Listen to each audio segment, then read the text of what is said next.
Welcome to Tuesday Talks with Shawnee Lions Church. Each week, we gather to discuss how being a follower of Jesus impacts our everyday lives. Whether you have been a believer for a long time or still have lots of questions about faith, we would love to have you join us as we embrace the joy of a transformed life. She's been recording this whole time, John. You didn't know. I have no clue. Today, we're talking about teamwork. We'll edit out the bad part.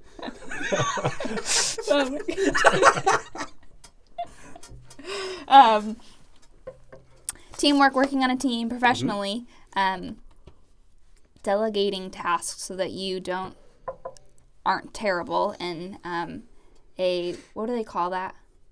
Micromanager? Sure. That clicked in my head, but that works. So we're going to having some conversations about responsibility. Now that I'm sitting here having this conversation, this is a more than one podcast topic. I think that we do a really good job as staff honoring one another's strengths and weaknesses. And also, there isn't a shame of, oh, I don't do this well. Well, I can just go ask somebody else. So you can respond to that. How does that? Well, I think it'd be smart. We can look at some of the things we do here as a team on staff, and then we can look maybe even separately at how we do things in life. Mm-hmm. Because sometimes they're different, sometimes they're the same. So part of having a healthy team is, first of all, knowing yourself, right? Because, let's use baseball because, 2/3 of us in this room are going to really relate with this. If you have a strong arm, okay, you can be, not when you're in Little League, but once you get into high school, you can be a right fielder, make that longest throw in baseball to third. Yeah. You can be a pitcher, throw hard. But you're probably not going to be a first baseman because your strong arm's going to be wasted.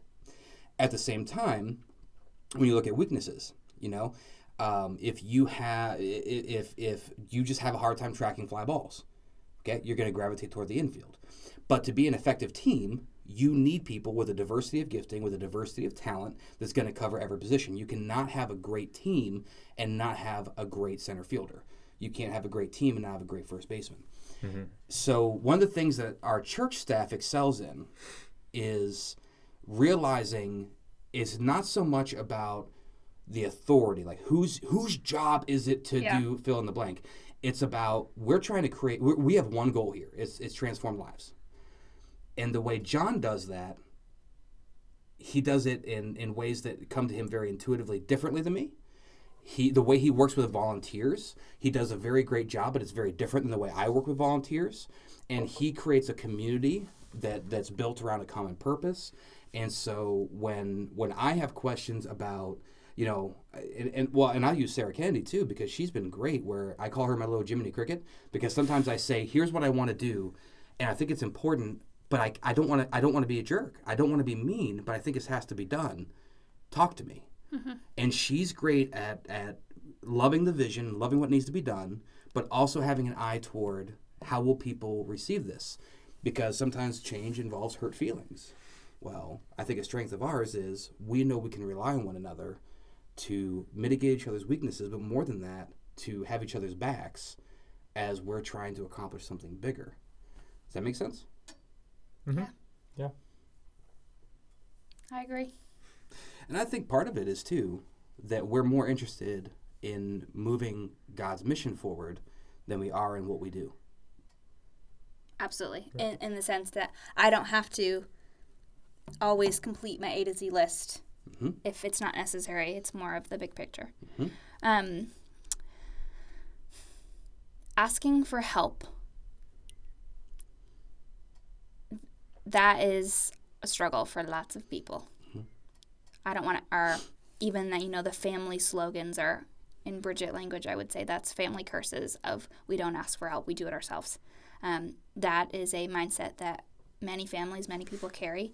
How do you guys process through that part of it of, yes, I am capable of doing this myself, but I realize it's not healthy for me to do it myself because I have a team of people that God has put around me. I think that's a cultural thing. Mm-hmm. That when you get a job, people think that if you're the leader, if you're the boss, you need to know it all, you need to do it all. And that's really, that's a negative. Because at the end of the day, you're not building a team. You're doing all of it, and your supporting staff isn't doing any of it. So as a leader in the church, and even outside of the church, when I worked for a construction company before I got this job, I could do many of the things that was asked of me to do, but I decided to have other people do it so that they could be built up instead of me. Yeah. Well, and part of the fear of asking for help is it's not just the ego, it's also the feeling like I have failed. And, depending on your work environment, maybe that is the expectation, maybe you did. Maybe they hired you to be the content expert, and you're supposed to know everything about this, and you just don't know. And I really grieve for people who are in that environment, because saying I don't know is a very freeing thing. So, and part of this is too, when so go back 6 years, I oversaw the staff and the ministries from birth to graduation. Yeah. So we're talking about 4 or 5 distinct life phases. We're talking about the families involved with them, families in different stages in their faith journey. We're talking about multiple campuses. We're talking about multiple programming. And a lot of that's already happened. Some of it's in transition. Some of it has leadership. Some of it doesn't. And I could have gone to school for 100 years and still not been a content expert across that wide of a field of ministry. And so for me, to be able to identify goals and to identify where we desire to go, and then to say, I need help getting there. One of the first things we did, the youth room when I got here, it looked like somebody went to a youth group garage sale and just picked up every item that was there. Which they probably did. And what happens is, it's 15 people's rooms, so 15 people put their crap... Stuff. 15 people put their stuff in there. And it doesn't serve a purpose, and it's distracting, and like we had a full band back then for the youth, and we had a stage that you could barely fit a drum set on. And so the first thing I did is I brought in 2 people who were very creative, who were very smart in that way, and I'm not. And I said, help me, we need to do something with this room. And one of them said, what do you want to accomplish? I said, I want to have a service for teenagers in here where they can focus on Scripture, they can focus on Jesus, and they can focus on their mission. And everything that we did, and a lot of that was, we were doing a church service at that time. Now, we've changed the way we do ministry. We don't do that anymore, so we're making more changes in there. But at that time, that meant we needed the right kind of lighting. That meant we needed the right kind of sound equipment. We needed the right kind of atmosphere. And we met a lot of resistance. Well, why are you doing this? Why are you doing that? Because the people I trust have told me this is the answer, and I'm going to trust them. I jokingly shared with a friend yesterday that I've been praying a very King James Version prayer lately that keeps coming up. And it's like a statement I have with God is, unto what purpose? Mm-hmm. And so that idea of like, what is this unto? What is the purpose? What is the vision? In realizing, again, we've said that multiple times, but like, what is the purpose of that? So I have a question for you guys as parents.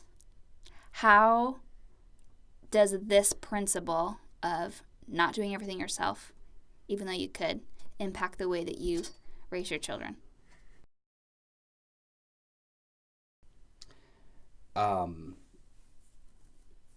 We don't do it perfectly, right? My wife's better than I am, but we don't do it perfectly. But we often challenge ourselves and each other. The decisions we're making, are they in service to this or not? And Can you give us an example? Sure. I remember when Benjamin was younger, we were very strict about bedtime. You had to be bed at this time, at this hour, and do these things. And I remember he came out once, and he knew he wasn't supposed to be out of bed. And he crawled up on the couch with me, and I wanted my alone time. And I was very angry. And I said, Benjamin, you need to go to bed. He says, I'd rather spend time with you. Aww. And everything in me was ready to drop the hammer. Because, and you have to understand, for me, if I don't have discipline here, this kid will walk all over me. This kid will run my household. He will do all these things. And I thought about it, and I thought, someday he's going to have a baseball game in the morning, and he does have to go to bed. He's going to have school in the morning, and he does have to go to bed. We're going to be going on a family trip, and he can't be cranky, and he does have to go to bed. But tomorrow, this kid has nothing. He has nothing he has to do. Responsibilities are not part of his life yet. And I want to be with him. I want to spend time. And the stupid things I did in college, to drive home through the night to be able to spend time with my family, I remember that aching in my heart to be with my family. So I honored that. And I lost what I wanted the battle to be, which was dad's in charge. And instead, I chose, in that time, in that decision, my son got his way. And I think the way that I've expressed in the past is, and I had to suffer through spending an amazing half hour with my son, after which the kid went to bed no problem. If my goal is my own peace, I had to send him to bed, because it might not turn out that way. If my goal was to instill discipline, or if Benjamin at that time had some behavioral problems, maybe I do need to enforce that. But the decision to spend time when it was against the rules came from, this will still show him something about his Heavenly Father. This will still point him toward meaningful relationships. And this will still develop a child who's well-adjusted. Because I want him to break the rules and spend time with people when he has other obligations. I want him to value people more than his calendar. Yeah. I desire that. That's good. Yeah. How about you, John? I think I lost the question. The question was, how do you, as parents, you are older and wiser, how do you involve your children in making decisions or becoming responsible humans? Yeah. So for me, it's have the ends in mind. Yeah. For me, it's just being responsible, cleaning up, having them help out around the house without throwing a fit, which rarely ever happens unless you're my daughter. Then she's the perfect one. That sweet little girl would never give you problems. Nope, she doesn't. She's not like the boys, but yeah, it's just getting them to. I try and give them projects and things to do as far as cleaning and picking up after themselves, and having them realize that they're not the only human beings on the face of the earth. Yeah. Because as the one thing I learned when I became a parent was that people are born selfish. They're not. You don't learn to be selfish. You're born that way. And trying to break that mold from them to make them realize, to be a productive human in society, you have to realize you're not the only person here. Yeah. And one of the ways I do it is through household chores. And, sometimes there's incentive, but most of the time there's not, because it's your mess. You clean it up. Yeah. Another question about kids and responsibility. One of the things I've really appreciated about your leadership in overseeing worship is the involvement in not only your daughter, but other daughters and other children. Mm-hmm. So for people that from our church know that that's a normal occurrence, that we have fathers and daughters, mothers and daughters. Do we have any sons and parents at this point? I'm not sure. We've had times on your team where you have a son and father and mother potentially playing together and that kind of thing. They're serving together. Yes, we have. So what is, for people outside of our church that are listening, why was that a value for you? Or why was that important to?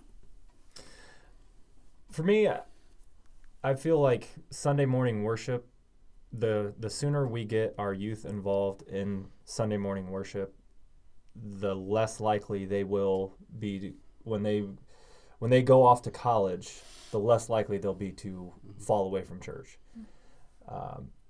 There's usually a gap between youth group and then adulthood, and there's this gap that our youth just walk away from church for some reason. Yeah.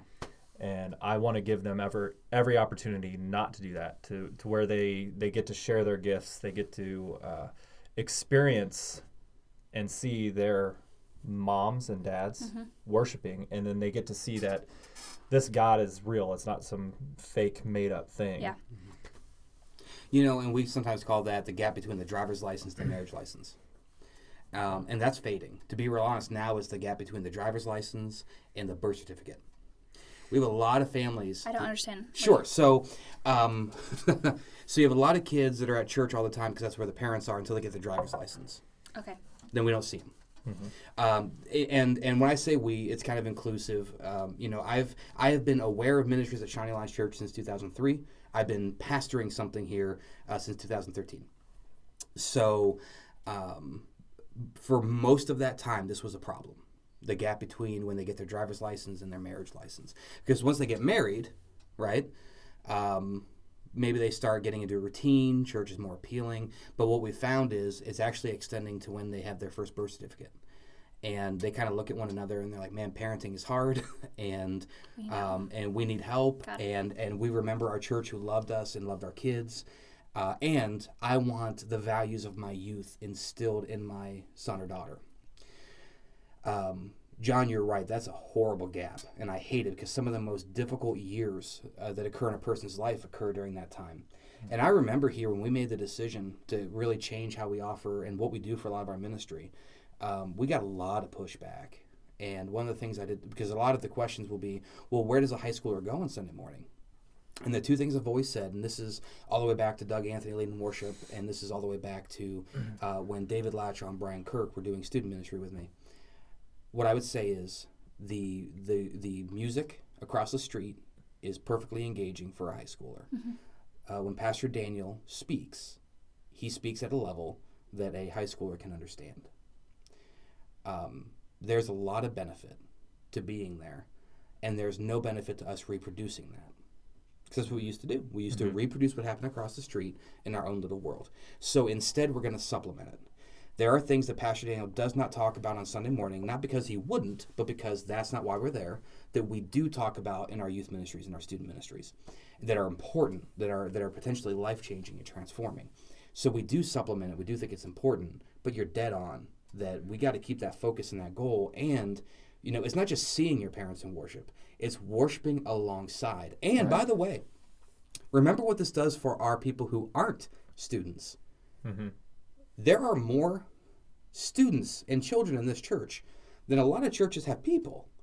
And a lot of our folks wouldn't know that if they didn't get to see them, didn't get to interact with them. I think a lot of people's jaws dropped with the number of graduates we had on stage a few weeks ago. So I think that's one of the things we got to remember is that it's bigger than just what do I feel like doing today? And it's about how are we going to make a good and meaningful impact, and how are we going to focus on how that affects my family. Maybe a bit of a departure from our original topic, but That's hopefully fine. good stuff. I'm fine with that. I think if we were to title our conversation today, or just kind of bring it back to when we are being responsible people, we are valuing the vision over the checklist. Yeah. And we're not trying to be superheroes and do it all by ourselves. And that includes including others, whether that's age difference or talent difference or whatever that is, that may not be able to do it the fastest, but they can do it with a heart that honoring the vision that God's given us. There's a quote, I don't know who said it, but we talked about it when I was in college, when I was a residence assistant, and it was, if you want to go fast, go alone, but if you want to go far, go together. I like that. Isn't that cool?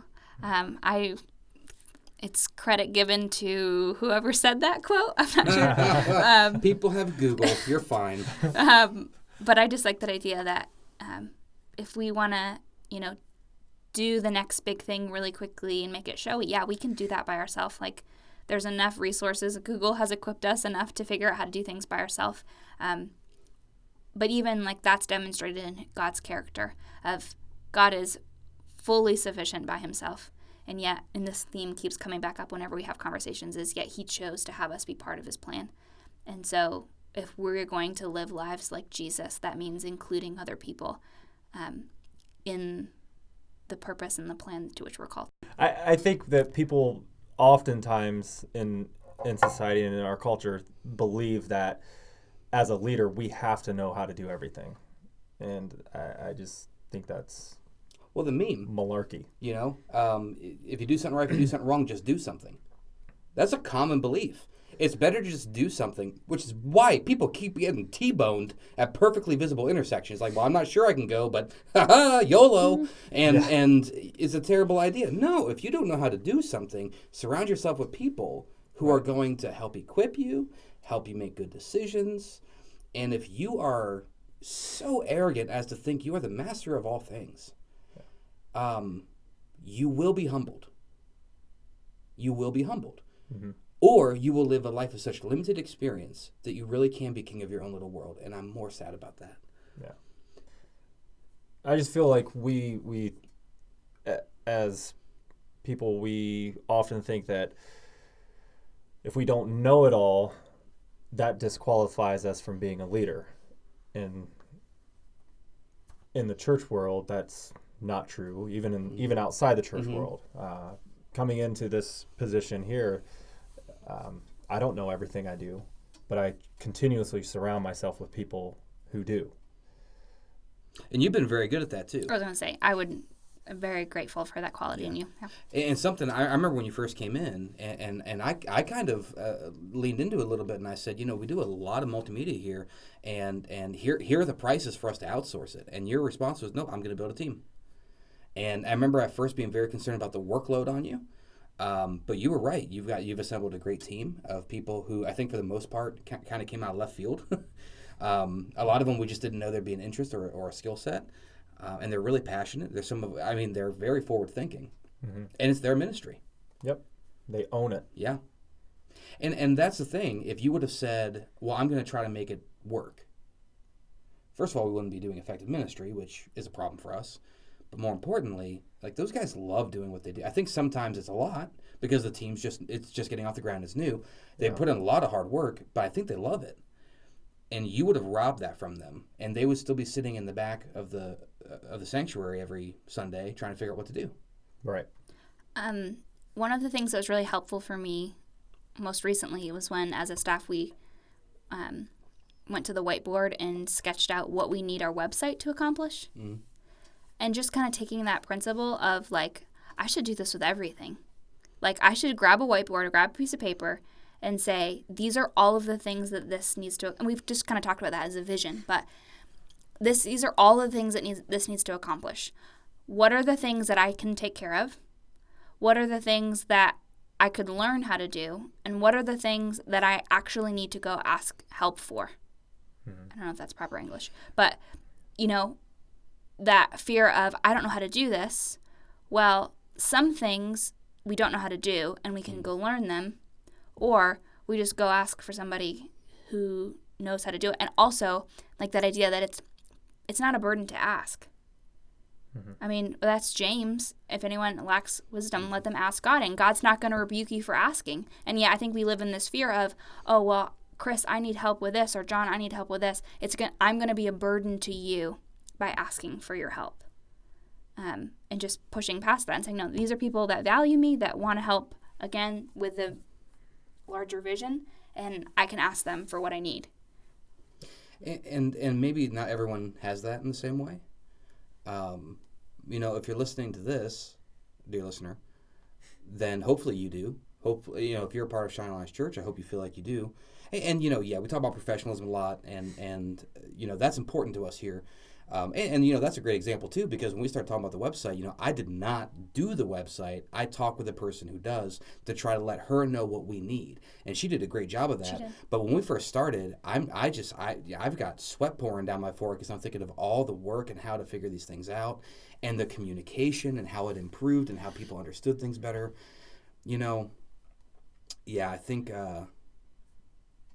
I think we can buy into the lie that if I don't do it myself, then I'm lacking. But what's amazing is the kid who slayed a giant never attributed it to his strength. He attributed it to God. Because what he said was, when I was in the field and I'm protecting my flocks, right, I killed the wolves. I scared off the bears. I did these, and God will bring us victory today. God will bring us victory.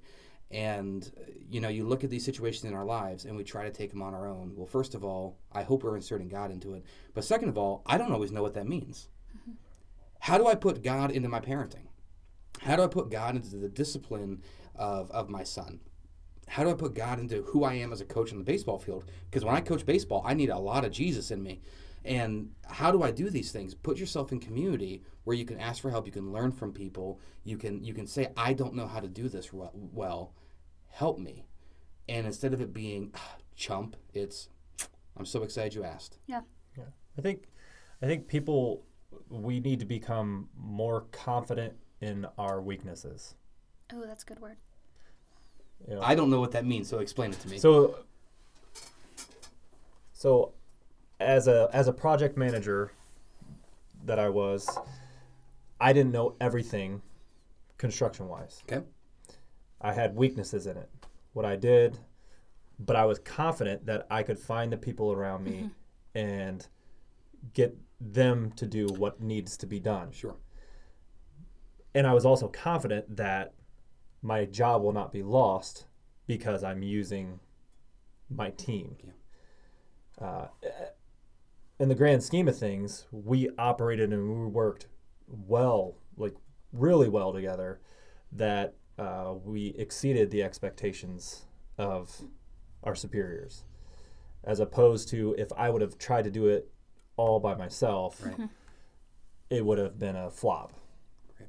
So I think people outside of ministry, if we want to apply this to the real world application, they get scared that, oh, well, I'm the boss and I should be able to know it all. And that's not true. We're surrounded by people with many different skills, many different gifts at all times. Just think of a marriage. Mm-hmm. Marriage is the same way. I do not interact with my children the same way my wife interacts with my children. Right. You need both.